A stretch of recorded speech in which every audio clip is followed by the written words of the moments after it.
Jums paskambinau, tuoj sakė, jungiasi jau. Jo, gerai. Gal jis dar galės, atsiprašau, gal galės dar ką nors papasakoti ir apibūdinti ir paaiškinti, na ir tada susipažinę mes su šiais dokumentais, turbūt po to ir pareikšim savo pastabas ar pageidavimus ar pasiūlymus. Ir nežinau, ar čia būtinybė bus mum į vietą važiuoti, vykti, va, štai Babtų seniūną irgi matom, labas rytas, prisijungusi. Tai seniūnė, mes čia jau prisistatėme, pristačiau jūsų tą prašymą, gal dar jūs ką nors pakomentuoti, papasakoti, pasakyti, ar turėtumėt prie to, kas čia mums pateikta, ar kokia ten situacija. Garsą, seniūnė. Nesigirdi jūsų, Gediminai. Mikrofonas pas jūs išjungtas. Gerai, to įjungsiu. Girdim. Jau dabar girdit. Taip. Čia apie mokyklą kalbam, taip? Taip. Nu ką, mokyklos ten reikia pjauti ir viskas, o kitaip nebus. Aš gal galiu tada truputėlį, jeigu Pakomentuokit, jo.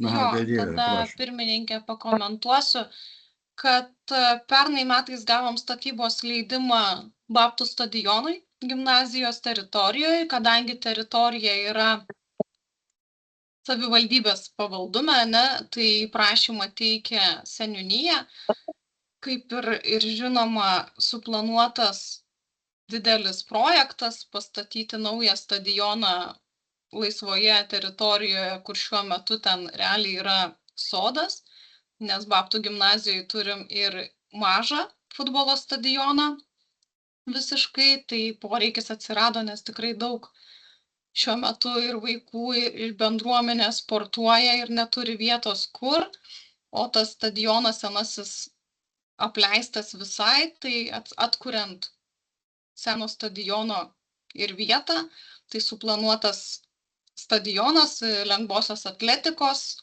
maniežas toksai dalinis, nes bus ir rutulio stūmimo sektorius ir bėgimo takai, aikštelė didelė, kad galėtų ir autobusai pasiparkuoti, ir vieta numatyta persirengimo sportininkam, kur galės ir įrengsim viešuosius tualetus renginiams. Tai didelė erdvė, kuriai šiai dienai įgyvendinti reikia mums iškirsti nemažai medžių. Vieni vertingesni, kiti nelabai, taip pat ir daug visokių krūmų. Tai čia kaip ir savivaldybės pačios strateginis planas įrengti toje vietoje stadioną, tai yra prašymas pateiktas komisijai gautis leidimą medžių kirtimui. Ačiū. Komisijos nariai, kokių pastabų, nuomonių, minčių, gal kas turime? Tokie atvejai, kaip būna, aš ir Kauno savivaldybėje su komisijoje, tai stato ligoninę, stato priestatą, stato mokyklas, stadionus, labai sudėtinga čia ką nors gelbėt ar negelbėt, jeigu ten darosi stambus projektas, tai čia tiesiog formalumas lieka mum. Arba Lietuva vystosi, kaip sakyt, statosi, arba miškai ir pelkės, tai tenka, kaip sakyt, ir gamtininkam nubraukia ašarą ir prabalsuoji. Ta vieta ten tikrai labai graži ir lieka ten daug medžių, ir kai pasistatys jau nauja infrastruktūra, tai mes iš savo pusės tikrai ir patikinam, kad tikrai atkursim ten, kur galėsim tą augmeniją, kad neprarastumėm Lietuvoje tiek daug medžių, bet šiai dienai tai didžiulis prašymas pritarti. Tai ir projekte, man atrodo, matosi, kad tenais bus atsodinama daug, yra šonai viskas, tai kad čia tos žalos nebus padaryta, bus atstatyta viskas kaip priklauso, tik tai dabar, kad reikia. Nespėjau pažiūrėti, ten stambių ąžuolų nėra jokių ten tokių šventų medžių. Ne, šventų medžių nėra, pagal mane ten yra tik tai gal kažkas, tai kaštonas yra ten tokių. Yra keli ąžuolai, yra. Yra ąžuolas. Tai vis tiek yra eglės praktiškai, o ąžuolų turim 3-6. Tai tuos stambiausius gal galima ten kažkaip inkrustuoti dar vieną kitą. 39. Ar architektai dažnai mėgsta nuplyninti, aš dabar tai labai nesigilinęs, bet žiūrėkit, kaip Kurioje Kauno vietoje ąžuolyne. ten dabar tie ąžuolai? Gal galima pasidalinti ekranu ir tada parodytumėm vietą tų ąžuolų ir pasižiūrėtumėm. 6 ąžuoliukai yra. Kad 6 tai taip. Nes daugiausia pjaunosi ten, kur bus, taip pat ir mes dar kartu suprojektuotas yra sustojimas autobusam, pačios gyvenvietės.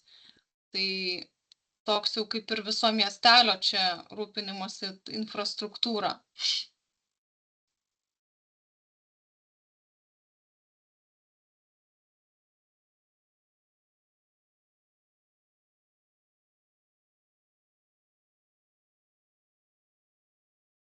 Grubiai maždaug, Gabrielė, vizualiai, kur nereikia ten tais taškais, bet vieta, kurioje... Čia būtų prie parkavimo. Šitoj vietoj. Jo, Būtent gal čia ir pakoreguoti tą vietą. Tai jeigu galima taip tartis, tada mes gal, kiek galima pabandysim išsaugot, pasižiūrėt. Jeigu bus įmanoma su tuo parkavimu ir tais ąžuoliukais. Šaknų apsaugos zonos tų metodikų yra, jeigu architektai duosit užduoti, tikrai panaudos. Pasižiūrėsim. Jo, kad saknės ir paukštelė gali aukti ten ir... Pažiūrėsim su tais apsisukimais visais, kaip ten įmanoma išlaviruoti.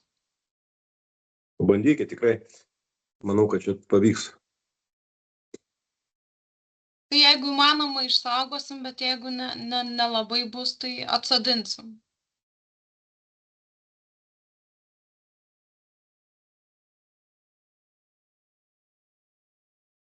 Gal tada galim balsuoti ir būtų tada balsavimas, kad pritarti visiems išrašytiems želdiniams su galimybė išsaugoti tuos 6 ąžuolus, jei būtų.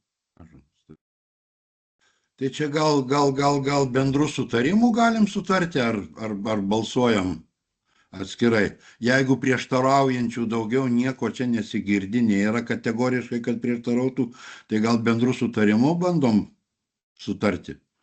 Kaip komisijos nariais? Sutarėm, ačiū, pastabą įtraukėt.